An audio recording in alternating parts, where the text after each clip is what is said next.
نحمده ونصلي ونسلم على رسوله الكريم اما بعد فاعوذ بالله من الشيطان الرجيم بسم الله الرحمن الرحيم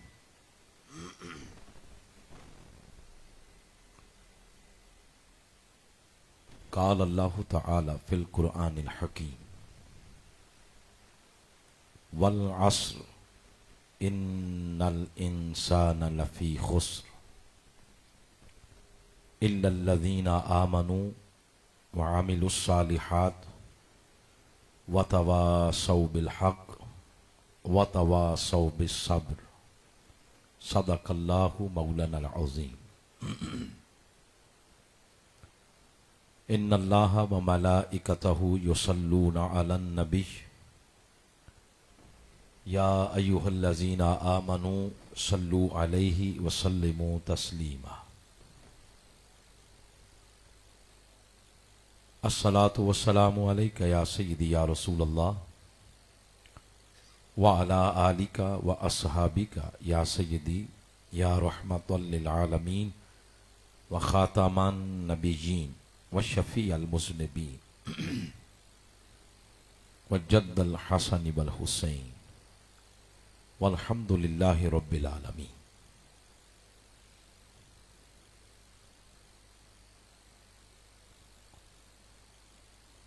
صدر مجلس محترم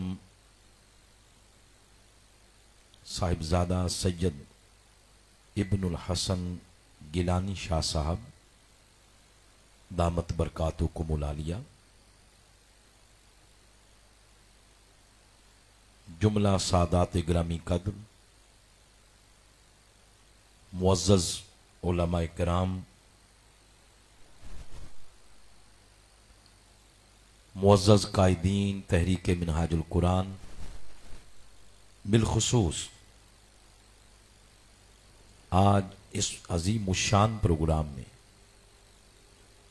سرگودا کی سرزمین سے تشریف لانے والے محترم اقبال کاشف صاحب، صدر تحریک منہاج القرآن ضلع سرگودا، اور ان کے ساتھ جتنے احباب تشریف لائے،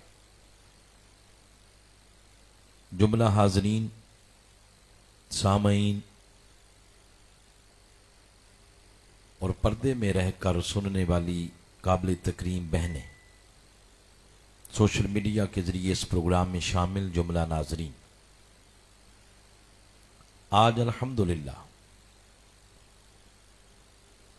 بادشاہ پر ملک وال کی سرزمین پر تحریک منہاج القرآن اور اس علاقہ کی میلاد کمیٹی کے زیر اہتمام خوبصورت پروگرام جس کا عنوان رکھا گیا ہے آقا دی محفل غلاماں دے ویڑے، سبحان اللہ۔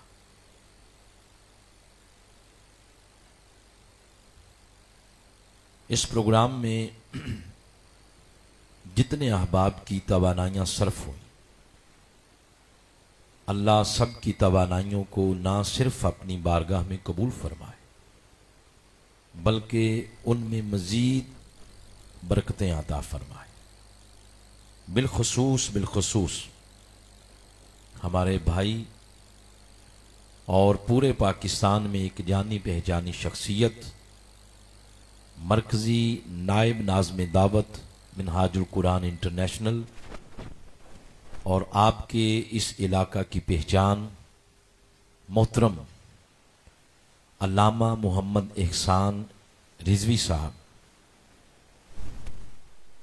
جنہوں نے ذاتی طور پر اس پروگرام میں دلچسپی لے کر پورے پاکستان سے ثنا خان، قرہ حضرات، مہمانان ذی وقار اور بالخصوص سادات گرامی قدر کا ایک گلدستہ اپنے علاقے میں سجایا ہے، جس کی مہک سے، جس کی خوشبو سے یقیناً یہ پورا علاقہ معطر بھی ہوگا اور مطہر بھی ہوگا۔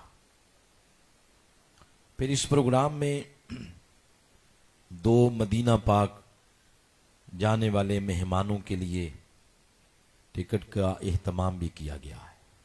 مختلف کتب حضور شیخ الاسلام کی بذریعہ قرآن اندازی بھی دی جائیں گی، یعنی ایک اعلیٰ سطح پر بڑے پیمانے پر اس پروگرام کا اہتمام کیا گیا ہے۔ جتنے احباب کی اس میں محنت صرف ہوئی، جانی مالی معاشی تعاون کیا، اللہ ان کے رزق میں برکت عطا فرمائے اور اپنی بارگاہ کی قربت کا نور عطا فرمائے۔ آئیے بلا تاخیر تلاوت کردہ سورہ مبارکہ کی آیات، ان کی روشنی میں حضور رحمت عالم صلی اللہ علیہ وآلہ وسلم کی بلند و بالا شانوں کا ذکر کرتے ہیں۔ میں نے آپ کے سامنے آج سورۃ العصر تلاوت کی ہے۔ آج اسی کی روشنی میں آقا علیہ الصلوۃ والسلام کی شانوں کا ذکر کرتے ہیں۔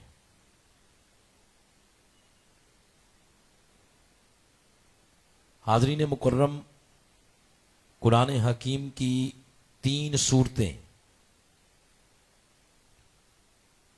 جن میں سے ایک سورۃ العصر، ایک سورۃ الکوثر اور ایک سورۃ النصر، ان تینوں صورتوں میں بہت ساری باتیں ایسی ہیں جو قدر مشترک کی حیثیت رکھتی ہیں۔ مثلا ان تینوں صورتوں کا شمار قرآن حکیم کی مختصر ترین صورتوں میں ہوتا ہے۔ تینوں صورتوں کی آیات بھی 3 ہیں، اور تینوں صورتوں کا جو نام ہے، اس نام کے آخر والا حرف وہ بھی را ہے۔ یہ بہت ساری چیزیں ان میں قدر مشترک کی حیثیت رکھتی ہیں۔ آج ہم ان تینوں صورتوں میں سے ایک سورہ سورۃ العصر، اس کی روشنی میں آج کی اس مجلس کی مناسبت سے آقا علیہ الصلوۃ والسلام کا ذکر خیر کرتے ہیں۔ سورۃ العصر کو اللہ تبارک و تعالی نے بڑے امتیازات اور اعزازات کے ساتھ نوازا ہے۔ میں اپنی بات کا آغاز یہاں سے کروں گا۔ انتظامیہ کو چھوڑ کے جتنے احباب دائیں بائیں ہیں وہ بھی بیٹھ جائیں، اور مجھے امید ہے انشاءاللہ گفتگو کے اختتام تک آپ کی یکسوئی اور خوبصورت سننے کا جو انداز ہے وہ مینٹین رہے گا انشاءاللہ۔ اس سورہ مبارکہ کی جو پہلی آیت ہے اس میں ایک ہی لفظ ہے، وہ ہے والعصر۔ تمام احباب بولیے کیا ہے؟ مطلق اللہ تبارک و تعالی وقت کی قسم کھا رہا ہے۔ اللہ فرما رہا ہے کہ مجھے وقت کی قسم۔ اگلی اب ہم جتنی بھی گفتگو کریں گے، بات کریں گے، وہ ساری وقت پہ کریں گے۔ یہ بڑی اہم چیز ہے وقت۔ دنیا میں ہر چیز مل سکتی ہے، مگر کھربوں روپیہ بھی لگا کر کوئی بندہ وقت نہیں خرید سکتا۔ یہ ایک بار چلا جائے، گزرا ہوا وقت دوبارہ واپس نہیں آتا۔ یہ اتنی قیمتی چیز ہے۔ اور پاکستان میں بے شعوری کا عالم یہ ہے کہ جو سب سے زیادہ قیمتی چیز ہے ہم اسی کو صبح و شام گواتے رہتے ہیں، ضائع کرتے ہیں، نیچے رکھ۔ جن لوگوں نے بھی معاشرے میں ترقی کی ہے، انہوں نے سب سے پہلے وقت کی قدر کی ہے۔ وہ اسٹوڈنٹ ہو، وہ طالب علم ہو، وہ تاجر ہو، وہ بزنس مین ہو، وہ سیاستدان ہو، وہ سائنسدان ہو، جس نے بھی اس معاشرے میں، اس دنیا میں ترقی کی ہے، اس نے سب سے پہلے وقت کی قدر کی ہے۔ جو لوگ وقت کی قدر کرتے ہیں سورج طلوع ہونے سے پہلے اٹھتے ہیں، وقت ان کے پیچھے پیچھے ہوتا ہے اور وہ وقت سے آگے آگے ہوتے ہیں، اور جو لوگ اٹھے ہی 9 بجے 10 بجے، بہت سارا وقت ان کے اٹھنے سے پہلے بیت چکا ہوتا ہے، اور یہ اگر ان کی زندگی کی عادت بن جائے تو ساری زندگی وہ پیچھے پیچھے رہتے ہیں اور وقت ان کے آگے آگے رہتا ہے۔ لیکن اگر آپ گہرائی سے دیکھیں، ہمارا جو دین ہے، جو مذہب ہے، جس نے ہمارے اٹھنے بیٹھنے کا ایک نظام بنایا ہے، اس نظام کے اندر جو طریقہ ہے، اگر ہم اس کو فالو کریں تو قبر کی دیواروں تک آپ آگے آگے رہیں گے اور وقت آپ کے پیچھے پیچھے رہے گا۔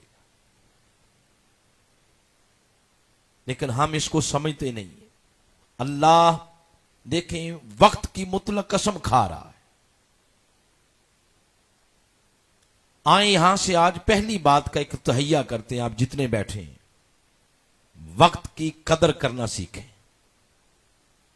آپ دیکھ لیں نا، آپ کی محفل میں بھی اتنے اعلیٰ پیمانے پر انتظام ہوئے ہیں، ابھی اس طرح کی رونق نہیں بنی۔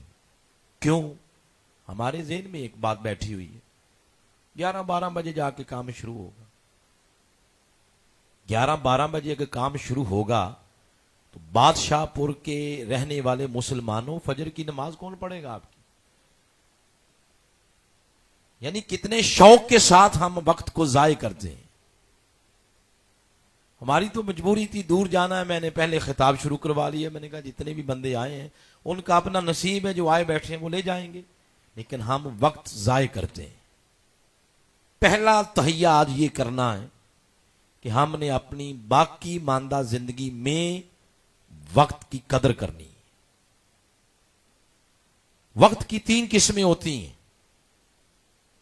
پہلی قسم کو کہتے ہیں اوقات معروفہ، دوسری قسم کو کہتے ہیں اوقات مکروہہ، اور تیسری قسم کو کہتے ہیں اوقات مقبولہ۔ یہ جو پہلی قسم ہے اوقات معروفہ، اس کا ذکر کیا ہے اللہ تبارک و تعالی نے سورۃ النساء کی آیت نمبر 103 کے اندر۔ یوں اللہ نے ارشاد فرمایا، ان الصلاۃ کانت علی المؤمنین کتابا موقوتا۔ اللہ فرما رہا ہے کہ بے شک نمازوں کو مومنین پر مقررہ اوقات میں فرض کیا گیا ہے۔ تو جن اوقات میں شرعاً نماز پڑھنے کا حکم ہے، درست ہے، جائز ہوتی ہیں، فرض کی گئی ہیں، اس اوقات کو، اس وقت کو کہتے ہیں اوقات جائے، یا نماز پڑھی جائے یا کوئی عبادت کی جائے تو اللہ ان لمحوں کے صدقے ان دعاؤں کو اپنی بارگاہ میں قبول کر لیتا ہے۔ اس کو کہتے ہیں اوقات مقبولہ۔ یہ ساری باتیں میں والعصر کے تناظر میں کر رہا ہوں۔ یہ 3 قسمیں وقت کی۔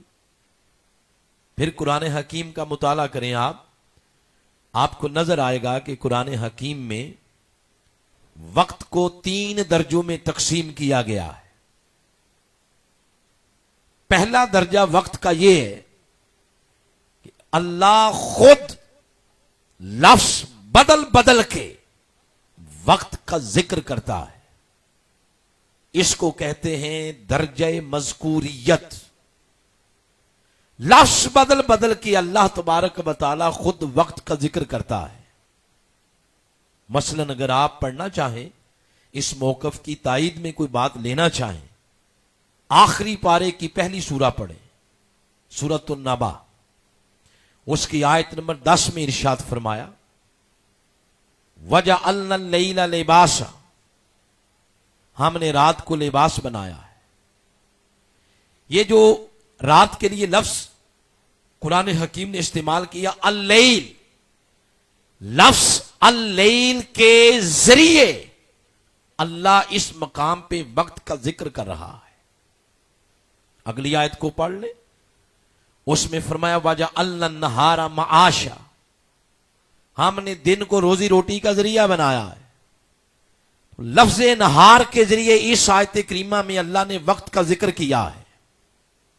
اور بھی آیات بڑی کوٹ کی جا سکتی تھی، لیکن دو ہی آیات پر اکتفا کرتے ہوئے اگر رزلٹ نکالیں اس پہلے درجے کا، تو پہلا درجہ وقت کا وہ ہے کہ وہ رب ہو کر قرآن حکیم کے اندر مختلف الفاظ بدل بدل کے وقت کا ذکر کر رہا ہے.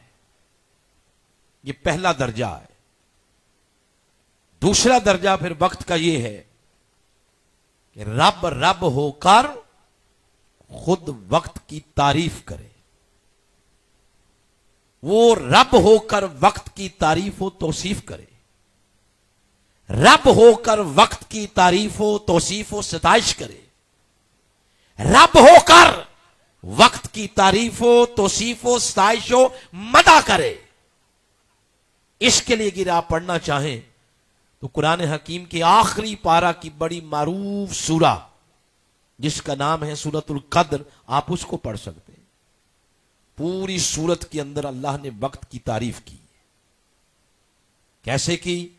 اس طرح ارشاد فرمایا، بسم اللہ الرحمن الرحیم، انا انزلناہ فی لیلۃ القدر. قرآن حکیم کے بارے میں فرمایا کہ بے شک ہم نے قرآن کو قدر والی رات میں نازل کیا ہے.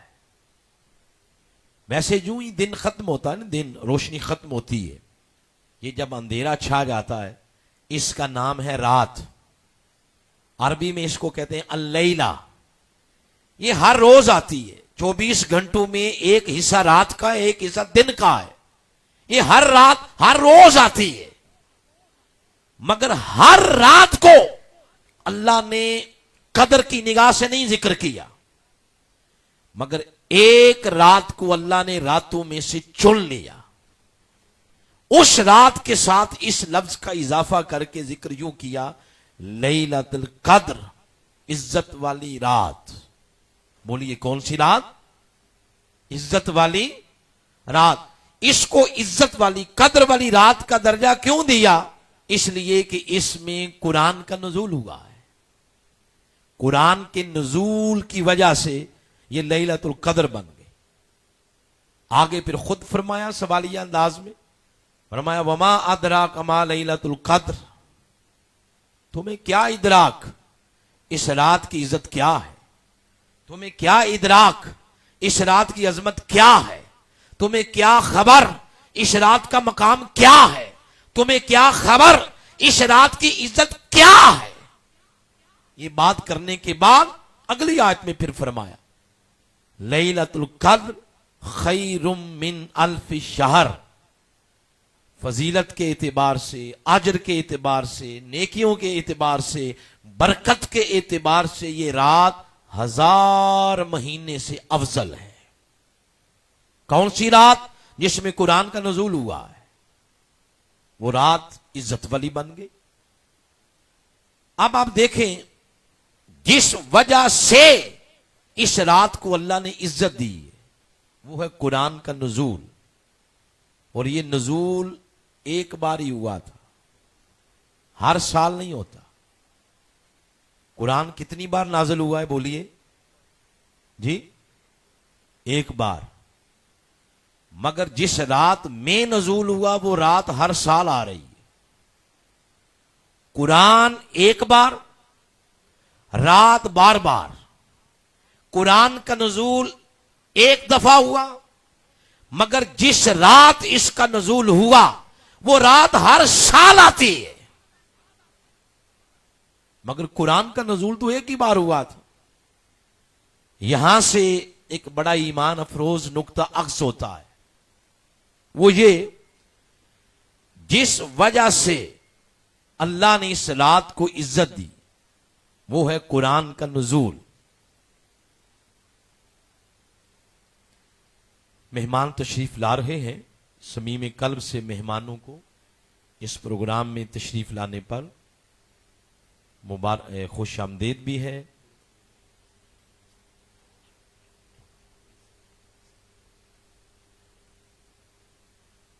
یہ پتہ نہیں حضرت پیر سید نعیم الحسن شاہ صاحب آپ تشریف لائے ہیں، صمیم قلب آپ کی زیر صدارت ہے، صمیم قلب سے آپ کو خوش آمدید کہتے ہیں اور آپ کی راہ میں ہم پلکیں بچھاتے ہیں۔ منہاج القرآن کی طرف سے آپ کو خوش آمدید۔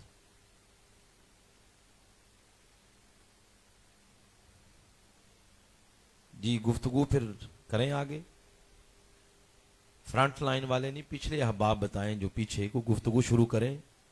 جی وہ اتنا کوئی دسمبر تو ابھی شروع کیوں نہیں، وہ ایسے بیٹھے ہیں، بول چال نہیں رہے، کچھ چادروں سے ہاتھ باہر نکالیں، کو مسکرائیں، کو ویلکم کریں، وہ پتہ چلے کہ آقا دا ویڑا سجا ہوا ہے۔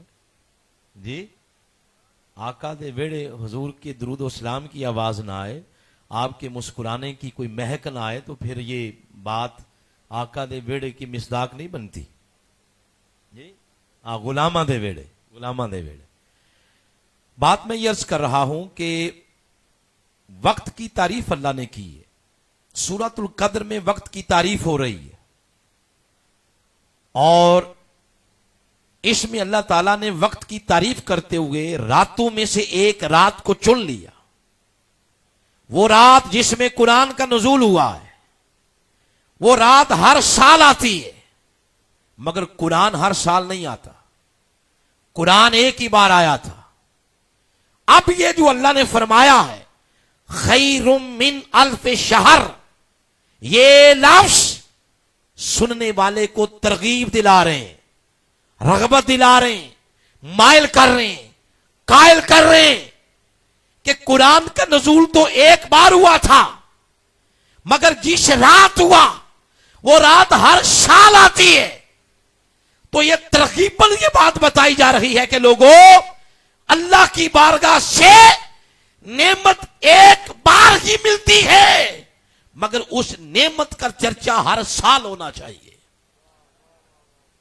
جس گھڑی، جس وقت، جس ساعت، جس لمحے اللہ کی بارگاہ سے وہ نعمت ملی، اس گھڑی کو ہر سال سیلیبریٹ کرو، ہر سال مناؤ، ہر سال خوشیاں مناؤ، تاکہ پتہ چلے اس لمحے جو مسلمانوں کو نعمت ملی تھی، اس نعمت کے ملنے پر محمد کے غلاموں کو کتنی خوشی ہو رہی ہے، شکرانہ ادا کیا جائے۔ اس کو مد نظر رکھتے ہوئے یہاں سے اگر استنباط کریں آپ آقا علیہ الصلوۃ والسلام کے میلاد کی مناسبت سے، تو دنیا میں کائنات ارضی اور اللہ کی کل کائنات میں اس کی سب سے بڑی نعمت کا نام آمنہ کے لال محمد مصطفیٰ ہے۔ سب سے بڑی نعمت میرے آقا علیہ السلام ہے۔ آپ جس لمحے آئے 12 ربیع الاول، آپ جس گھڑی، جس لمحے اللہ نے آپ کی شکل میں امت پر احسان کیا، فضل کیا اور اس نعمت عظمیٰ سے نوازا، وہ گھڑی تو ایک، وہ اس گھڑی وہ جو نعمت آئی، وہ آقا علیہ السلام کا نزول، آپ کا کی تشریف آوری، وہ تو ایک ہی بار ہوئی تھی مگر وہ 12 ربیع الاول ہر سال آ رہی ہے۔ ہر سال آقا ایک ہی بار آئے تھے، جس طرح لیلۃ القدر ہر سال آتی ہے مگر قرآن ایک ہی بار آیا تھا، اسی طرح حضور فزیکلی تشریف ایک بار ہی لائے مگر ہر سال 12 ربیع الاول آ رہی ہے، اور اس کا تقاضا یہ ہے کہ ہر سال سچ دھج کے ساتھ اس کو سیلیبریٹ کیا جائے، پتہ چلے کہ امت آقا علیہ الصلوۃ والسلام کی تشریف آوری پر کس طرح خوشیوں کا اظہار کر رہی ہے۔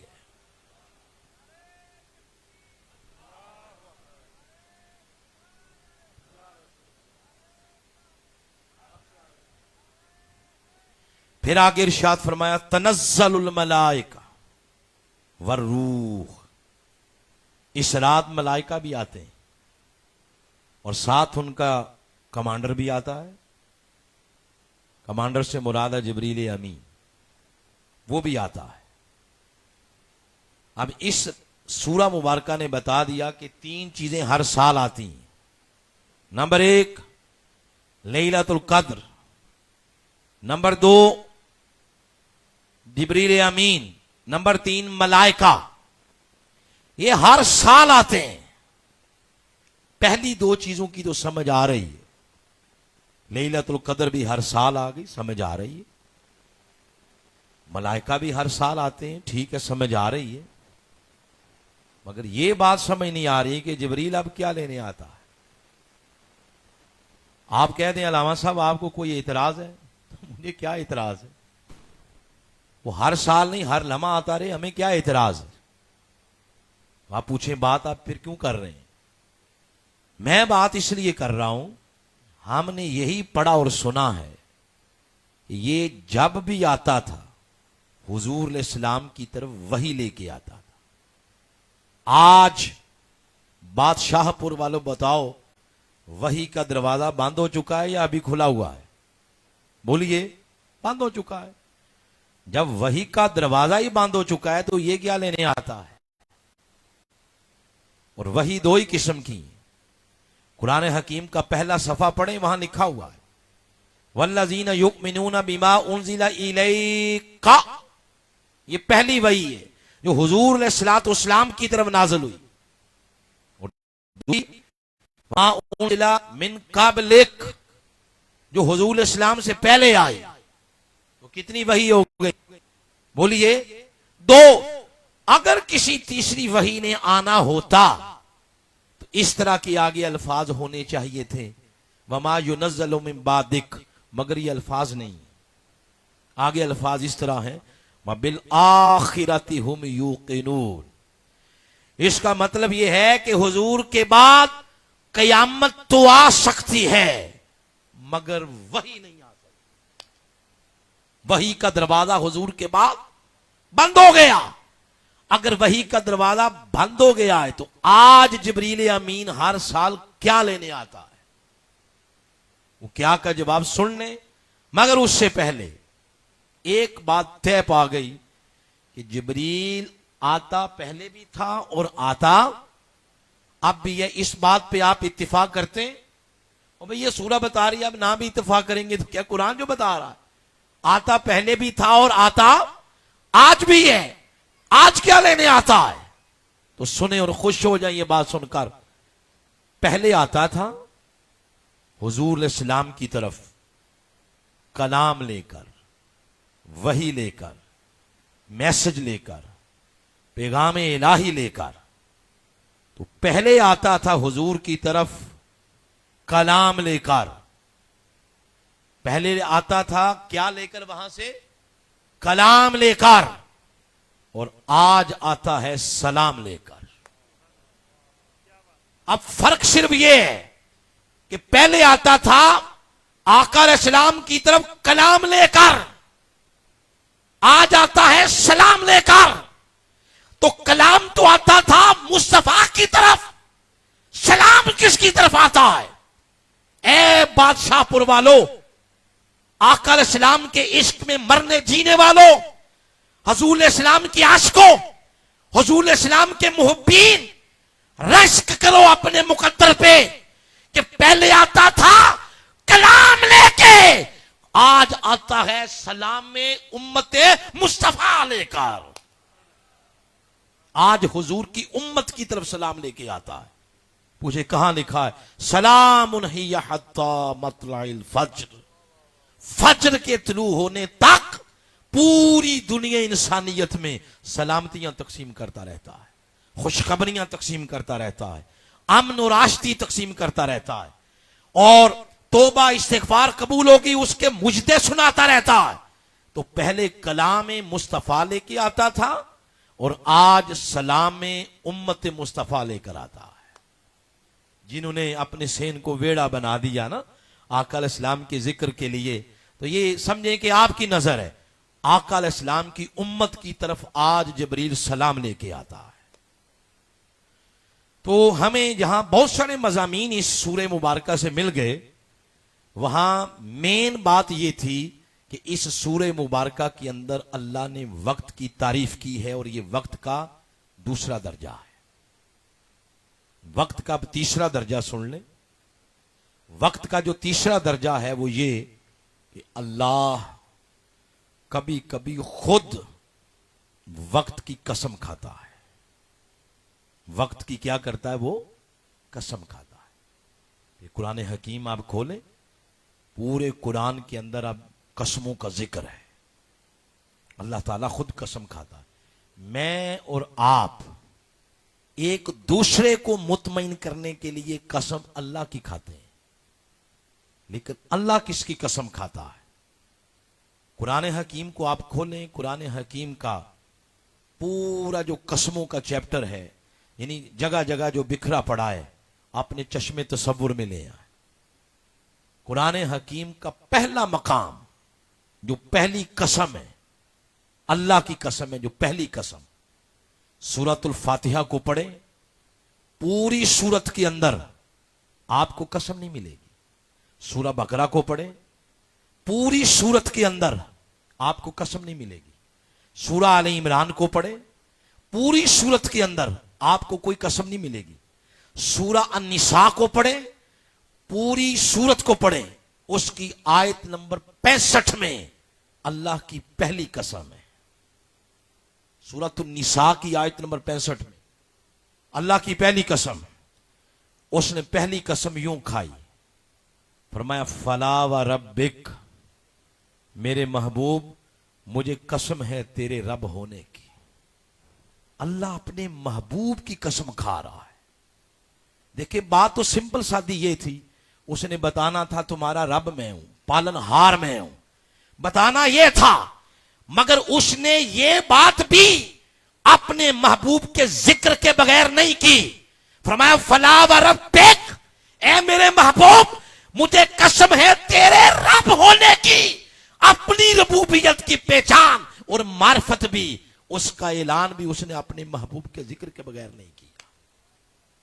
یہ قرآن کا پہلا مقام ہے. اب آ جائیں قرآن کا آخری مقام، جہاں اللہ پاک نے یعنی اللہ کی آخری قسم کا ذکر ہے. قرآن حکیم کا یہ مقام جو اب سنا رہا ہوں، یہ وہی ہے جو میں نے سرنامہ کلام کے طور پر تلاوت کیا ہے. فرمایا والعصر ان الانسان لفی خسر. یہ آخری قسم ہے قرآن کی. اور فرمایا مجھے قسم ہے وقت کی. یہ مطلق اللہ وقت کی قسم کھا رہا ہے. یہ قرآن کی آخری قسم ہے. اب معروف جو یہ سورہ مبارکہ سن کے جو معروف ایک تفسیر ہے جو ہر بندے کے ذہن میں آتی ہے، والعصر کا لفظ پڑھیں تو لوگ کہتے ہیں نہیں، اس سے مراد نماز عصر ہے. نماز عصر، اگر نماز عصر لے لیں تو نمازیں ٹوٹل بتائیے 3 ہیں یا 4 ہیں؟ سٹیج والے جو پڑھتے ہیں انہوں نے کہا 5 ہیں. بتائیں بادشاہ پور والوں، نمازیں 3 ہیں یا 4 ہیں؟ 5. پہلے بھی اسی زبان میں پوچھا تھا. اچھا نمازیں تو 5 ہیں. 5 میں سے 2 نمازیں ہیں جن کی اللہ نے قسم کھائی. ایک فجر ہے، ایک عصر ہے. ان میں سے پہلے کون سی پڑھی جاتی ہے، فجر یا عصر؟ فجر. ہم بھی اپنی ترتیب کو اس مقام پہ تھوڑا درست کرتے ہیں. ہم عصر سے پہلے ذرا فجر کی بات کر لیتے ہیں. فجر یہ بھی قرآن حکیم کی آخری پارے میں پوری سورت کا نام ہے، سورۃ الفجر. اور آغاز ہی اس لفظ، جیسے اس کا آغاز ہوا نا سورۃ العصر کا، والعصر، تو سورۃ الفجر کا آغاز بھی یہاں سے ہوا ہے، والفجر. یہ جو آیت کریمہ والفجر، یہاں مفسرین کرام کہتے ہیں اس سے مراد 2 ہی چیزیں ہیں، یا وقت فجر یا نماز فجر. دیکھیں 1500 سالہ جشن ولادت اس وقت امت منا رہی ہے. تو کو پوچھ لے کہ یہ 1500 سالہ جشن ولادت منا رہے ہیں تو یہ کہیں قرآن سے بھی اس کا ذکر کر دیں. آئیں قرآن سے اس کا ذکر آپ کو نکال کے دیتا ہوں، خوش ہو جائیں گے آپ بات سن کے.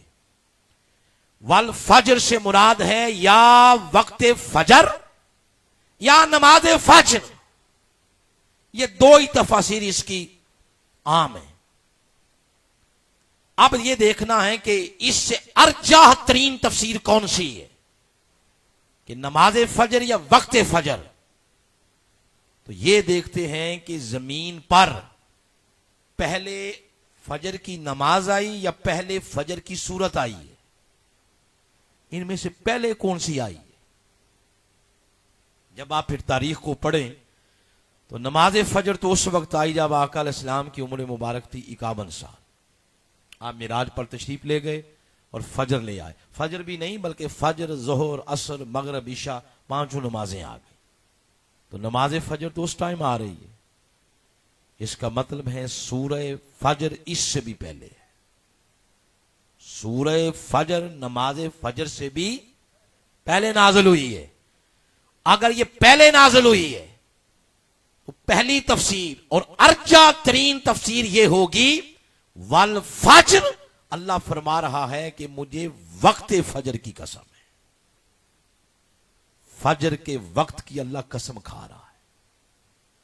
ہماری پرابلم یہ ہے کہ جب ہم قرآن میں دیکھتے ہیں کسی شخصیت کی قسم، کسی وقت کی قسم اللہ کھا رہا ہے، ہم 3 صدیاں پیچھے دیکھتے ہیں. یہ پتہ نہیں کوئی پیچھے ہے جی 3 صدیاں پہلے. پہلے 3 صدیاں پہلے نہیں. جس وقت کی اللہ قسم کھا رہا ہے یہ وقت ہر روز آتا ہے. ہر روز. یہ کل بھی آیا تھا، پھر کل بھی آئے گا، پرسوں بھی آئے گا، ہر روز. مگر پرابلم یہ ہے جس وقت کی اللہ قسم کھا رہا ہے اس وقت ہم میٹھی نیند سوئے ہوتے ہیں. میٹھی نہیں بلکہ غفلت کی نیند سوئے ہوتے ہیں.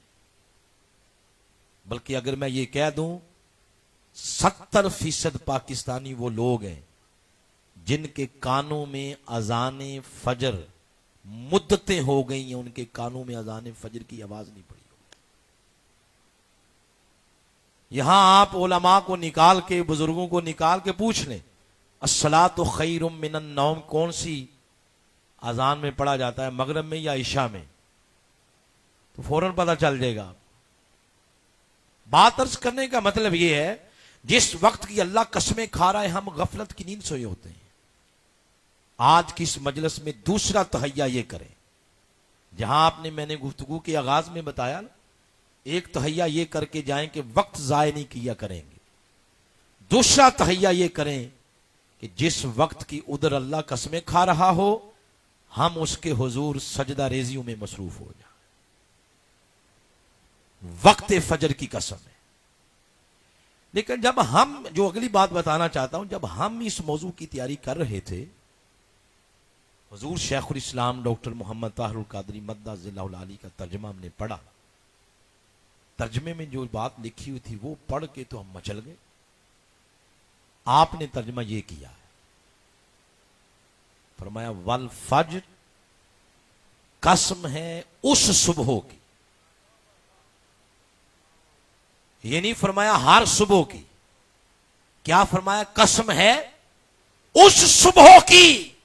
آگے انڈر بریکٹ لکھا جس کی برکت سے ظلمت شب چھٹ گئی. اس صبح کی قسم. ارے کون سی صبح؟ 15 صدیاں پیچھے چلے جائیں، 1500 سال پیچھے چلے جائیں. جب رات جا رہی تھی دن آ رہا ہے. رات اور دن کے حسین سنگم سے وہ صبح پھوٹی، وہ نور پھوٹا، وہ فجر پھوٹی جس کی برکت کے ساتھ اللہ نے ساری دنیا کے اندھیرے دور کر دیے تھے.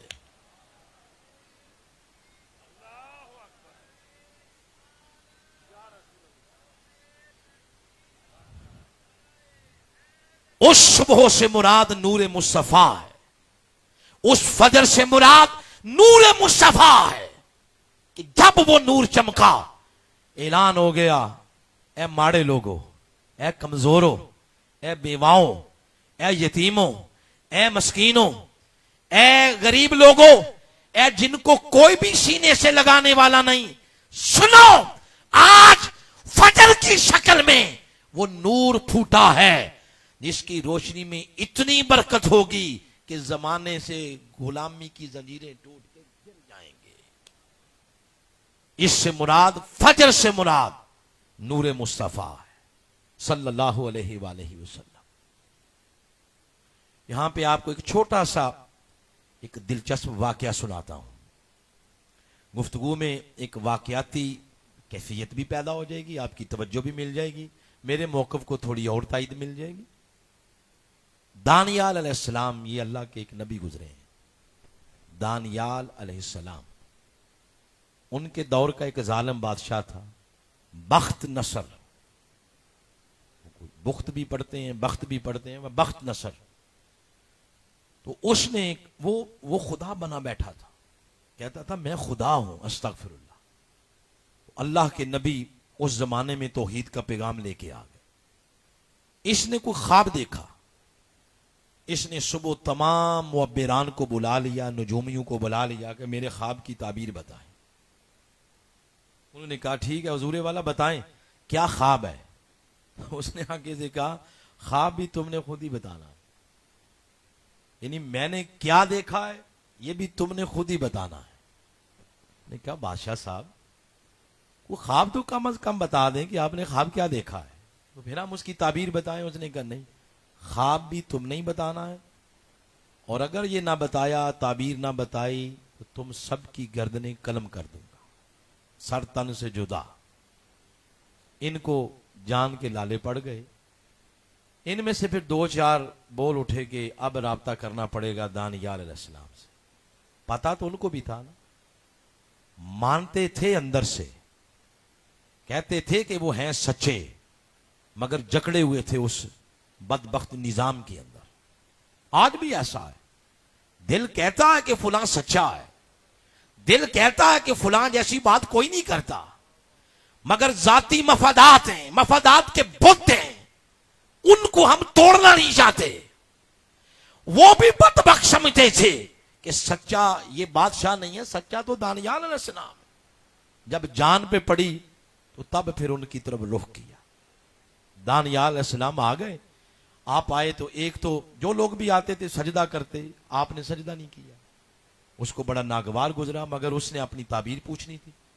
دانیال علیہ السلام نے فرمایا ذرا تخت سے نیچے اترو تب بتاؤں گا. وہ نیچے اترا اور دانیال علیہ السلام وہاں جا کے بیٹھ گئے. فرمایا وہاں کھڑے ہو کے اب سنو. فرمایا تیری سب سے پہلی تیری خواب کا مسئلہ ہے نا, تو نے خواب یہ دیکھی کہ ایک اندھیری رات ہے, اس اندھیری رات میں ایک ستارہ ٹمٹما رہا ہے, رفتہ رفتہ اس کا نور بڑھتا گیا بڑھتا گیا بڑھتا گیا, روشنی اتنی پھیلی کہ اس ستارے کی روشنی سے سارے اندھیرے دور ہو گئے. اس نے کہا ایگزیکٹ یہی خواب ہے. فرمایا اب سن اس کی تعبیر. تو بڑا خدا بنا پھرتا ہے نا, اس کی تعبیر یہ ہے, وہ جو تو نے ایک ستارہ دیکھا نا اندھیری رات میں چمکتا ہوا, کہ اس ستارے سے مراد نبی آخر الزمان محمد مصطفیٰ کا نور ہے. اور نور چمکے گا مطلب یہ ایک وقت آ رہا ہے, آنے والا ہے, وہ نور اتنا چمکے گا اتنا چمکے گا کہ ساری دنیا کفر اس نور کے آگے دم توڑ جائے گی. یہ اس کی تعبیر ہے. یعنی ہمارے موقف کو تائید مل گئی.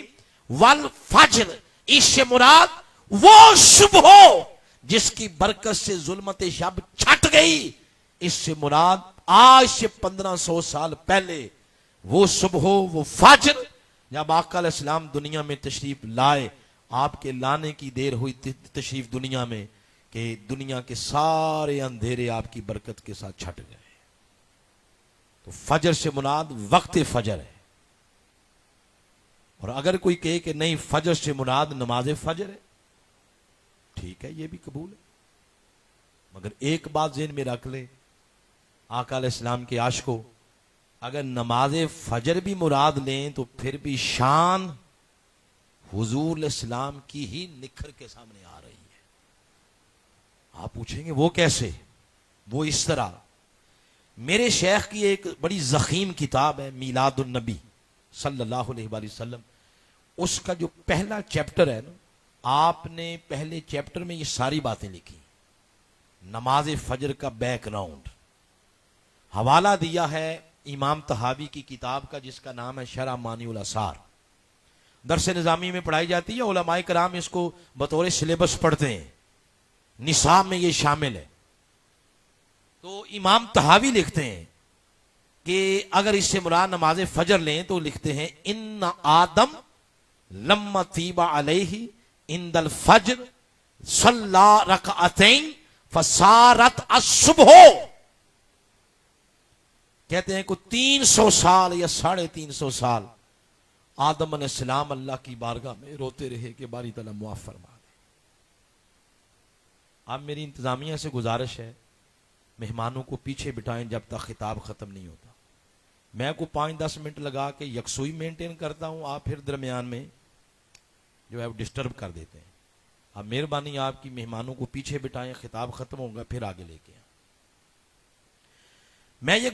میں یہ آپ کو بات بتا رہا ہوں کہ اگر اس سے مراد لیں نماز فجر، امام طحاوی لکھتے ہیں کہ کچھ 300 سال آدم علیہ السلام روتے رہے اور اللہ کی بارگاہ میں استغفار اور توبہ طلب کرتے رہے، استغفار کرتے رہے۔ ایک روز اللہ پاک نے ان کی توبہ کو قبول کر لیا۔ جب توبہ قبول ہوئی، وہ ٹائم تھا عند الفجر، فجر کا ٹائم، صلی رکعتین، آپ نے کھڑے ہو کر بڑی عاجزی، بڑی انکساری، بڑے اخلاص میں ڈوب کے 2 نفل پڑھے۔ اللہ کو وہ 2 نفل اتنے بھا گئے، پسند آ گئے، اللہ نے ہمیشہ کے لیے ان کو محفوظ کر لیا۔ کس طرح؟ ان کو فرض کر دیا نماز فجر کی شکل میں امت مصطفیٰ پر۔ یہ ہے نماز فجر کا بیک گراؤنڈ۔ اب وہ جو 2 نفل ہیں فرض بن گئے، اس کو نماز فجر آپ کہتے ہیں۔ تو نماز فجر یہ یادگار بن گئی آدم علیہ السلام کی۔ بولیے کن کی یادگار؟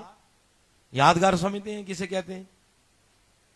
علامہ صاحب، آپ کے علامہ احسان رضوی صاحب ہر سال نہ ہر مہینے مرکز جاتے ہیں لاہور، ان کے ساتھ کبھی آپ جائیں، کنیکٹر کو کہیں کہ ہمیں یادگار اتارنا، وہ جا کے آپ کو اتارے گا مینار پاکستان کے پاس۔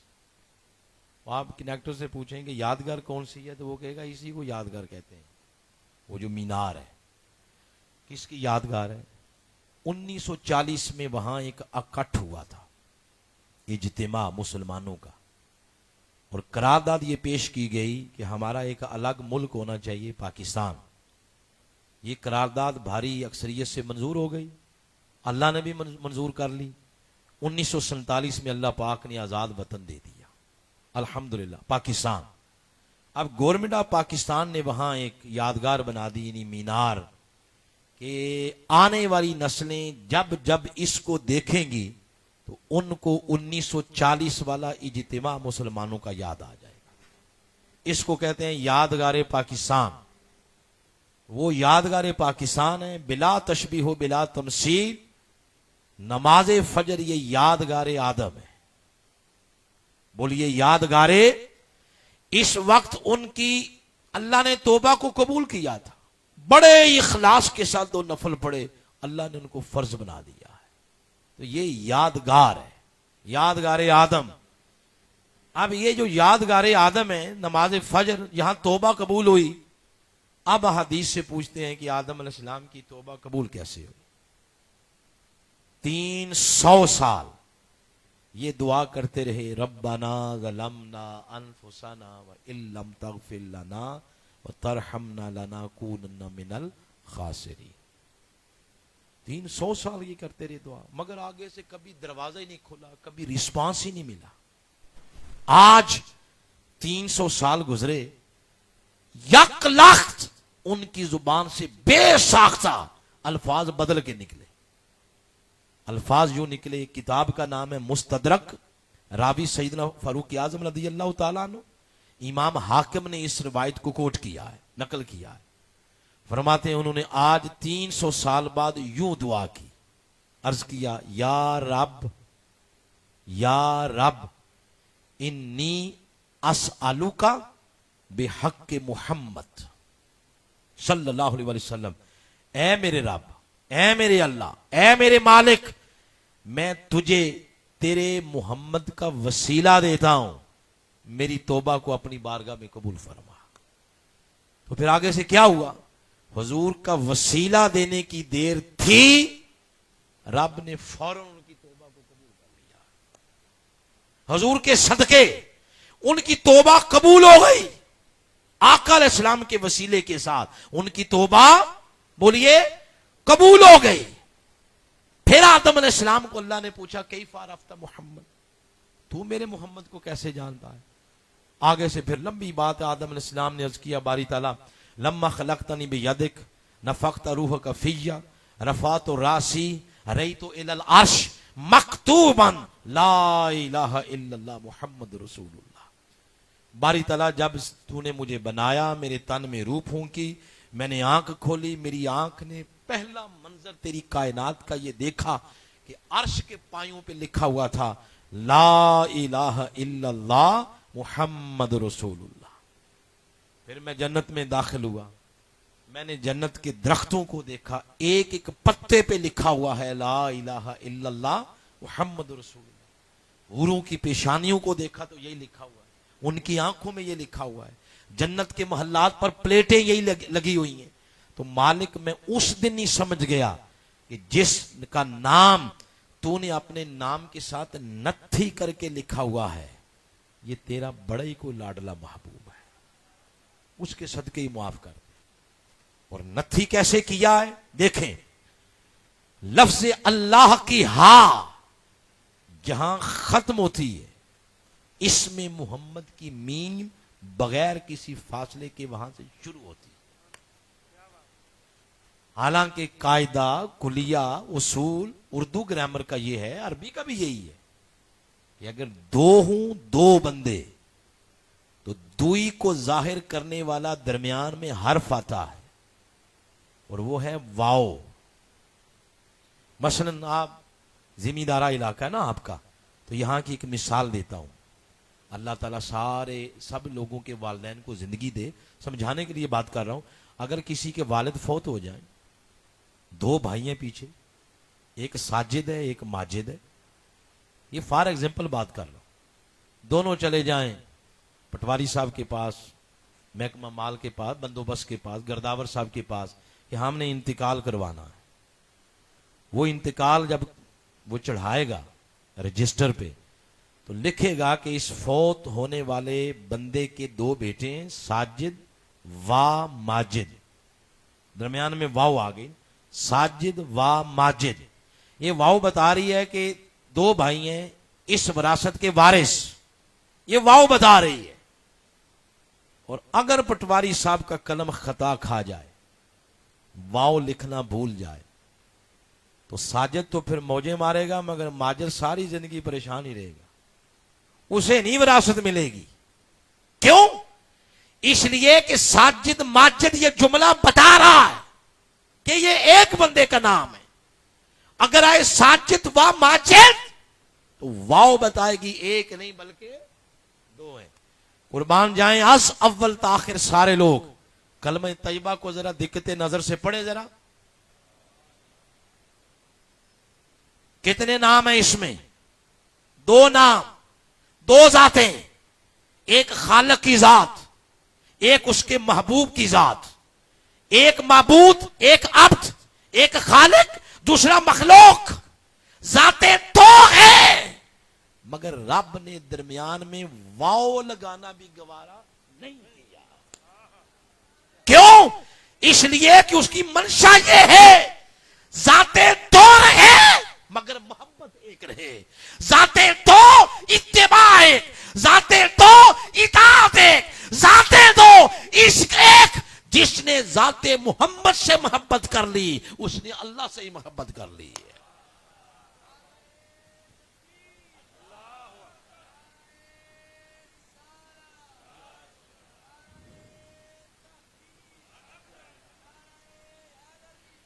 تو لفظ اللہ کی ہاں جہاں ختم ہوتی ہے بغیر کسی فاصلے کے، وہاں سے اسم محمد کی میم شروع ہوتی ہے۔ عرض کرتے ہیں مالک میں تو اس دن ہی سمجھ گیا تھا تیرا بڑا ہی پیارا محبوب ہے، اس کے صدقے معاف فرما۔ تو نماز فجر یہ یادگار آدم ہے، توبہ قبول ہوئی تھی آدم علیہ السلام کی، مگر توبہ جس کے صدقے قبول ہوئی وہ آقا علیہ السلام ہے۔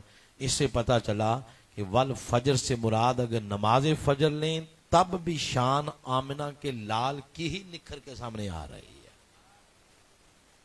اب یہ دوسری نماز لے لیتے ہیں جس میں پہلے بات کافی ہو چکی، والعصر، والعصر سے مراد مطلق وقت ہے، اللہ وقت کی قسم کھا رہا ہے۔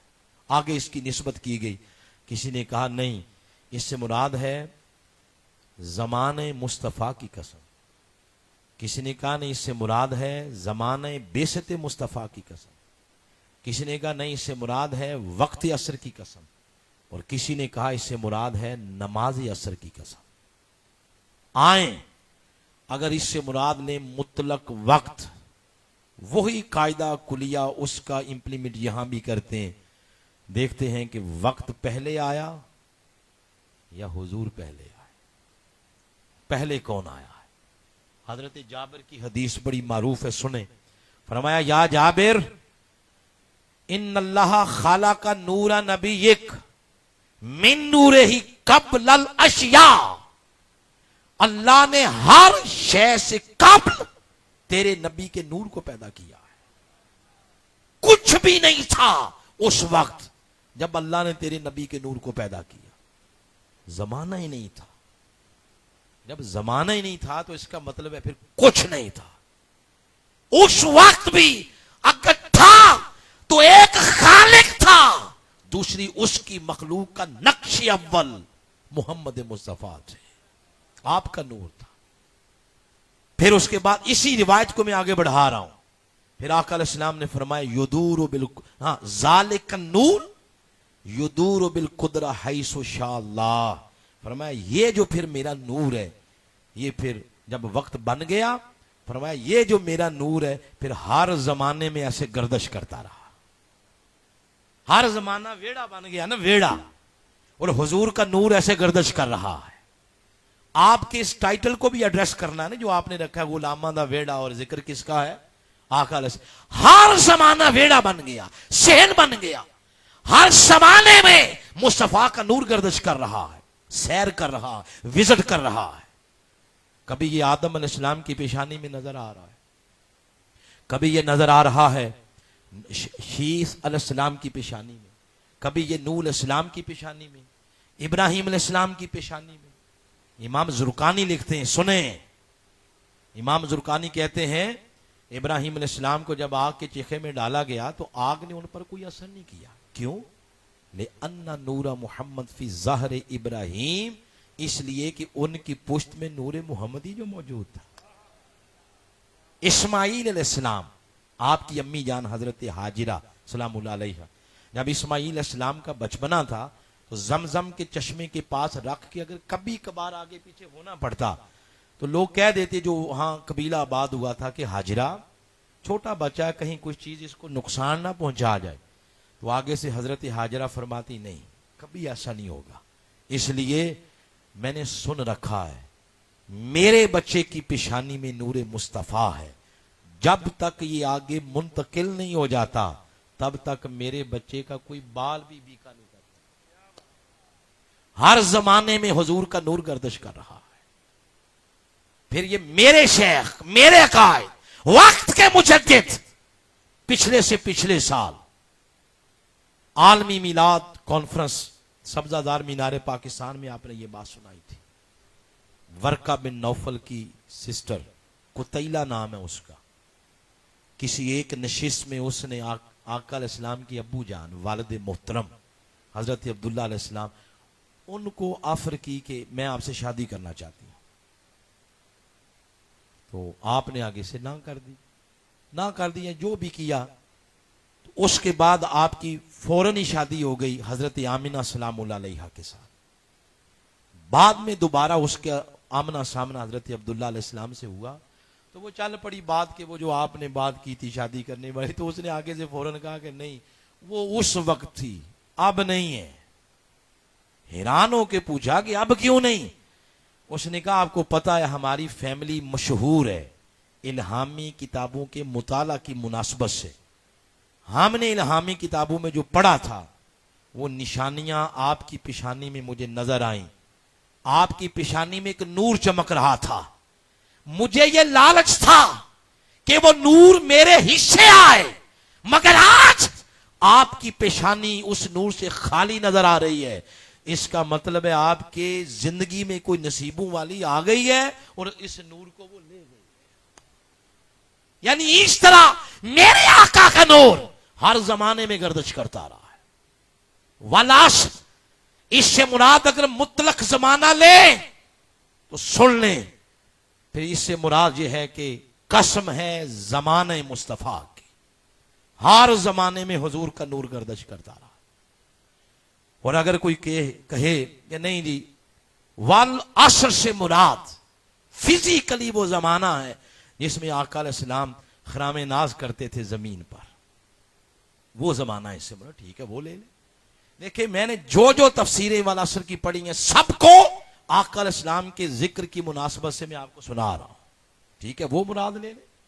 وہ آقا علیہ السلام کا زمانہ جس کے بارے میں حضور نے فرمایا خیرکم کرنی، سب سے بہتر میرا زمانہ ہے، یعنی وہ حضور کا زمانہ. پھر فرمایا ثم الذین یلونہم، ثم الذین یلونہم، پھر وہ زمانہ جو اس کے ساتھ جڑا ہوا ہے، پھر وہ زمانہ جو اس کے ساتھ جڑا ہوا ہے، یعنی سب سے بہترین زمانہ حضور کا، پھر اس کے بعد صحابہ کرام کا، اور پھر تابعین کا. یہ 3 زمانے ہیں. بغداد شہر ہے، وہاں کوئی بندہ چیزیں بیچ رہا تھا، چیزیں بیچ رہا ہے تو کوئی بندہ خریدنے گیا تو اس نے دیکھا، وہ خریدنے والا حیران ہو گیا کہ بیچنے والے نے پرانی چیزوں کی قیمت زیادہ لگا رکھی ہے، نئی چیزوں کی قیمت اس نے کم لگا رکھی. اس نے کیا بیچنے والے سے، وہ خدا کے بندے یہ کیا کیا ہوا ہے، ہمارے ہاں تو جب نئے ماڈل آتے ہیں تو ان کی قیمت زیادہ ہوتی ہے اور پرانے ماڈل کی قیمت تھوڑی، تم نے پرانی چیزوں کی قیمت زیادہ لگا رکھی ہے، یہ کیا ماجرا ہے. بندہ بڑا درویش تھا، اس نے پتا کیا جواب دیا، سناؤں بولیں. اس نے کیا، پرانی چیزوں کی قیمت اس لیے زیادہ ہے وہ زمانہ حضور کے زمانے کے قریب ہے، وہ زمانہ حضور کے زمانے کے قریب ہے. اس لیے میرے شیخ اس زمانے کو جب یاد کرتے ہیں تو یوں لکھتے ہیں، آقا تیرے ہوتے جنم لیا ہوتا، پھر کبھی تو تجھے ملا ہوتا، لڑتا پھرتا تیرے آدا سے تیری خاطر مر گیا ہوتا، ذرہ ہوتا تیرے قدموں کا تیرے تلووں کو چوم لیا ہوتا. اور پچھلے دنوں جب میرے شیخ الہدایہ کیمپ میں خطاب کر رہے تھے نوجوانوں کو، آپ نے کہا کہ نوجوانوں آج کا دور فتنوں کا دور ہے، اس دور میں ایمان کو بچانا بہت مشکل ہے. آپ نے فرمایا آپ کو ایک طریقہ بتا رہا ہوں ایمان کے تحفظ کا، ایمان کی بقا کا، ایمان کی حفاظت کا ایک طریقہ بتا رہا ہوں. فرمایا طریقہ یہ ہے کہ رہو اس زمانے میں مگر اپنے دھیان اور تصور کو بلال حبشی کے زمانے میں لے جاؤ، بچ جاؤ گے، ورنہ ایمان کو بچانا بہت مشکل ہے. جو لوگ اس زمانے کے ساتھ کنیکٹڈ رہتے ہیں، جن کا تعلق مصطفیٰ کے زمانے کے ساتھ رہتا ہے، ان کا ایمان بچ جاتا ہے. منہاج القرآن، وہ منہاج القرآن کی انفرادیت شے ہے، اس نے پیمانہ آج کے دور کا رکھا ہے، مگر اس میں جو میں ڈالی ہے وہ حضرت بلال کے زمانے کی. کیوں؟ آقا نے فرمایا خیرکم کرنی، سب سے بہتر زمانہ میرا ہے، والعصر قسم ہے زمانہ بعثت مصطفیٰ کی. اگلی بات یہاں تک اگر آپ سمجھ گئے، والعصر سے مراد نماز فجر ہو گئی، یہ وقت ہو گیا تو وقت سے مراد اس میں ساری چیزیں آ گئی، زمانہ مصطفیٰ، زمانہ بعثت مصطفیٰ. اب آ جائیں عام طور پر جب یہ آیت پڑھی جاتی ہے والعصر تو اس سے مراد لیا جاتا ہے نماز عصر. بولیے کیا؟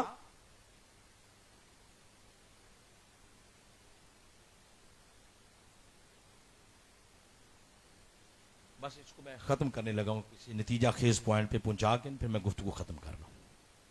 والعصر سے مراد ہے نماز عصر. آئیں اسی طرح یہ بات بتا رہا ہوں جس طرح فجر کی بتائی. اگر نماز عصر بھی مراد لیں تو سجنوں پھر بھی شان آمنہ کے لال کی نکھر کے سامنے آ رہی. میں جہاں سے آیا ہوں نا، میر پور سے، ساتھ ہی ہمارے حضور میاں صاحب کا مزار ہے. حضور میاں صاحب لکھتے ہیں زیراں زبراں شداں مداں شان نبی وچ آئیاں عامہ لوکاں خبر نہ پائی خاصاں رمضاں پائیاں. اگر حضور کا عشق ہو یہاں تو پھر نظر آتا ہے کہ قرآن کا لفظ لفظ حضور کی شان بیان کر رہا ہے. والعصر سے مراد اگر نماز عصر لیں تو پھر گراؤنڈ ریالٹی دیکھیں, تاریخ پڑھیں, اسٹڈی کریں, آپ کو پتہ چلے گا زمین پر ایک عصر ایسی بھی آئی ہے کہ اللہ نے وقت کی تنابیں بھی مصطفیٰ کے ہاتھ میں دے دی تھی, وقت کی لگامیں بھی حضور کے ہاتھ میں آ گئی تھی. کب؟ جب آقا علیہ السلام نے مولا علی سے فرمایا علی اپنی گود بچھاؤ میں آرام کرنا چاہتا ہوں.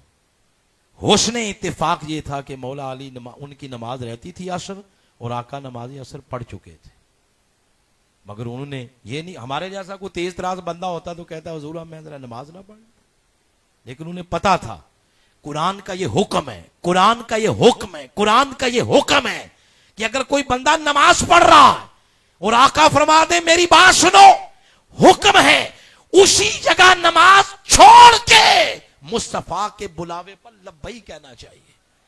اور اگر آقا فرما دیں جاؤ یہ کام کر آؤ تو جاؤ وہ کام کر کے آؤ, پھر حضور کو بتاؤ کہ میں نے کر دیا ہے, اور بعد میں اسی جگہ سے نماز شروع کرو جہاں سے نمازیں جو قضا ہوں پھر ادا ہوں, نگاہوں کی قضائیں کب ادا ہوں. تو انہوں نے اپنی گود بچھا دی, آقا علیہ السلام آرام فرما ہوئے. جب حضور علیہ السلام کی چشمان مقدس کھلی تو آپ نے پوچھا علی نماز عصر پڑھ لی تھی؟ اب مولا کائنات نے عرض کیا حضور نہیں میری تو نماز عصر رہتی ہے. آگے جو حدیث سنا رہا ہوں آپ کو تین چیزیں ملیں گی اس میں. نمبر ایک رضا, نمبر دو دعا, نمبر تین عطا. آقا علیہ السلام نے پوچھا علی بتاؤ تیری رضا کیا ہے, قضا پڑھنی ہے یا ادا پڑھنی ہے؟ انہوں نے عرض کیا حضور پڑھنے کے تو پڑھی جا سکتی ہے قضا, لیکن میں نہیں پڑھوں گا. آپ نے فرمایا کیوں؟ انہوں نے عرض کیا حضور میری نماز کا مسئلہ نہیں ہے, مسئلہ آپ کی ناموس کا ہے, مسئلہ آپ کی عزت کا ہے. کوئی بندہ بعد میں کہتا رہے کہ نمازیں نبی کی نیند پر قربان ہوئی بعد میں قضائیں پڑھتے رہے, تو حضور پڑھنی ہے تو ادا. اب آقا علیہ السلام نے پھر کی دعا, رضا کے بعد کیا آ گئی؟ دعا. عرض کیا باری تعالیٰ اللہم انہو کانا علی فی طاعتک و طاعت رسولک, اے اللہ اللہ علی تیری اور تیرے رسول کی اطاعت میں تھا. جیسے یہ فرمایا من یطع الرسول فقد اطاع اللہ, جس نے اس رسول کی اطاعت کی اس نے اللہ کی اطاعت کی. یہ ہوگی دعا. جب دعا کے بعد اب دیکھیں عطا کا دروازہ کیسے کھلتا ہے. یہ میں نے اپنے قائد کی زبان سے یہ سنی ہوئی ہے یہ روایت. آپ فرماتے ہیں روایت میں آتا ہے کہ جب سورج غروب ہوتا ہے اس وقت یہ اللہ کی بارگاہ میں سجدہ ریز ہو جاتا ہے. تو وہ اپنے سجدے کی تیاری کر رہا تھا, ادھر سے حکم آ گیا اللہ کا کہ اپنا چھوڑ. کیا چھوڑ؟ سجدہ. فرمایا اپنا چھوڑ. پوچھا تو ہوگا اس نے باری تعالیٰ کبھی آج تک ایسا ہوا نہیں, آج میں کیوں چھوڑوں اپنا؟ تو جواب یہی آیا ہوگا کہ اپنا چھوڑ اس لیے کہ ابھی کسی کا رہتا ہے, ابھی کسی کا بچانا ہے. تو روایات میں آتا ہے جیسے رسیوں کے ساتھ باندھ کے کسی شے کو کھینچا جاتا ہے, سورج حضور کے کہنے پر دوبارہ والعصر وقت عصر پہ آ گیا تھا اور مولا کائنات نے اٹھ کے نماز عصر ادا کی. اگر نماز عصر بھی مراد لیں تو دنیا میں ایک عصر ایسی بھی آئی ہے کہ پڑھ چکے تھے سارے, مگر اس کے بعد دوبارہ وقت عصر آ گیا تھا, نماز عصر آ گئی. وقت کی تنابیں اللہ نے اپنے محبوب کے ہاتھ میں دے دی تھی. والعصر سے مراد یعنی میں جو میرے ذہن میں آ رہا ہے میں آپ کو بتا رہا ہوں کہ کس طرح اللہ اپنے محبوب کی شانوں کو بیان کر رہا ہے. ہمارے اپنے وقت, ہمارے اپنے دامن میں کمی ہے, ہمارا اپنا دامن تنگ ہے, ورنہ حضور کی شانیں تو زندگی ساری کیا 100 سال عمر ہو اور 100 بار پیدا ہو جائیں تب بھی حضور کی شانوں کا حق ادا نہیں کر سکتے. اب میسج کے طور پر اگلی بات سننے اور گفتگو ختم ہو جائے گی. تو والعصر زمانے کی قسم کھا کے فرمایا کہ انسان خسارے میں ہے. چاہے اس نے اربوں کما رکھے ہیں، کھربوں، چاہے اس کے پاس ایک نہیں، دو نہیں، چار چار ملکوں کی نیشنلٹی ہو، چاہے اس کے پاس گاڑیاں، بوتات ہو، کمرشل پلاٹ ہوں، پلازے ہوں، جو مرضی ہے. فرمایا ان الانسان لفی خسر، قسم ہے زمانے مصطفیٰ کی، انسان خسارے میں ہے. مت اس پہ اترایا کرو کہ میرے پاس بڑی دولت ہے، میں کامیاب ہوں. قرآن کہہ رہا نہیں، انسان خسارے میں ہے. وہ آگے حوصلہ دیتے ہوئے فرمایا الا الذین، وہ بندہ خسارے میں نہیں ہے جس کے پاس چار چیزیں ہیں. کتنی چیزیں؟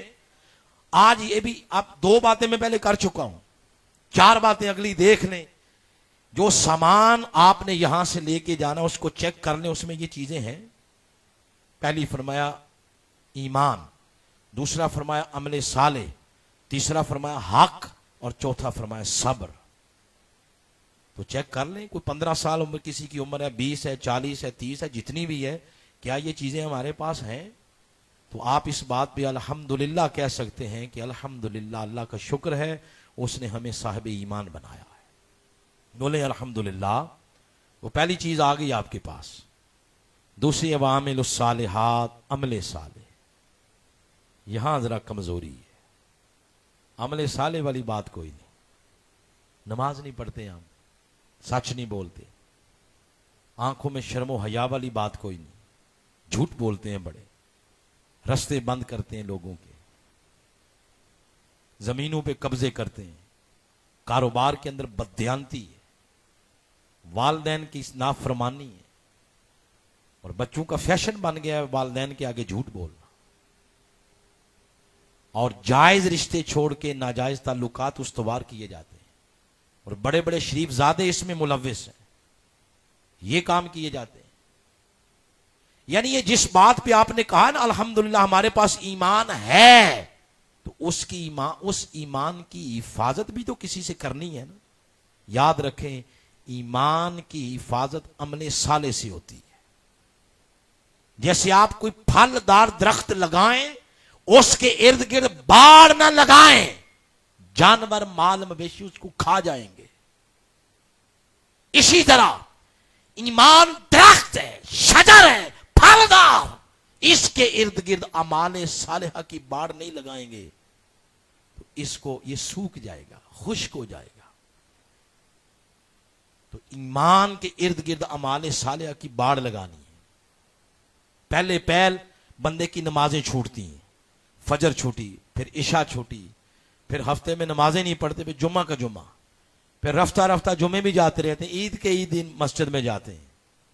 رفتہ رفتہ پھر انسان ناجائز تعلقات قائم کرتا ہے، پھر کاروبار میں جھوٹ بددیانتی آ جاتی ہے. جو بندہ یہ کرتا جائے سمجھ لیں رفتہ رفتہ وہ ایمان کے درخت سے دور جا چکا ہے. یہ پیچھے سوکھ جائے گا، خشک ہو جائے گا اگر اس کی آبیاری نہ کی. نوجوان ساتھیوں اور بزرگوں اور بھائیوں اور بہنوں، آج اس مجلس میں بیٹھ کے ایک تہیہ کریں. ایمان کی دولت جو اللہ پاک نے عطا فرمائی ہے، اس کے ارد گرد ہم اعمال صالحہ کی باڑ لگائیں گے. اگر آپ نے اس طرف توجہ نہ کی اور اسی طرح غفلت کی زندگی میں رہے تو آنے والی نسلوں کا پتہ نہیں کیا حال بنے گا. اور پاکستان اخلاق کی تباہی کے اس کنارے پر پہنچ چکا ہے جہاں لگتا ہے کہ قدرت یہ فیصلہ کرنے والی ہے کہ ہم نئی قوم لے آئیں گے، ان کی کوئی ضرورت نہیں. اللہ ہمارا محتاج نہیں ہے، وہ قرآن میں خود نہیں فرماتا نئی بات مانو گے تو ہم نئے لوگ لے آئیں گے، ہمیں کیا ضرورت ہے تمہاری. آج 8 اکتوبر تھی، آج کے دن کشمیر میں ایک زلزلہ آیا تھا، لاکھوں لوگ اس زلزلے کی نظر ہو گئے تھے. اللہ اسی طرح کا کوئی ایسا کام کر دے گا اگر ہم نے بات نہ مانی، قبل اس کے کہ ہمارا نام و نشان ختم ہو جائے. آؤ اخلاقی قدروں کے احیاء کی طرف. اب وہ کیسے لینی ہے، اس پر علماء، مشائخ، اساتذہ اپنا اپنا رول پلے کریں، جو جتنا کر سکتا ہے.